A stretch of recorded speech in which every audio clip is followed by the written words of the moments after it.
இனிய தமிழ் நெஞ்சங்களுக்கு தமிழ் வணக்கம். திருக்குறள் அதிகாரம் 28 கூடா ஒழுக்கம். குறள் 10. மழித்தலும் நீட்டலும் வேண்டா, உலகம் பழித்தது ஒழித்துவிடின். உலகம் பழிக்கும் தீயொழுக்கத்தை விட்டுவிட்டால் மொட்டை அடித்தலும் சடை வளர்த்தலும் ஆகிய புறக்கோலங்கள் வேண்டாம். மழித்தலும் நீட்டலும் வேண்டா, உலகம் பழித்தது ஒழித்துவிடின்.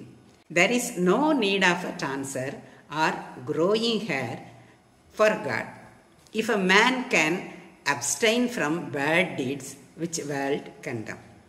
மழித்தலும் நீட்டலும் வேண்டா, உலகம் பழித்தது ஒழித்து விடின்.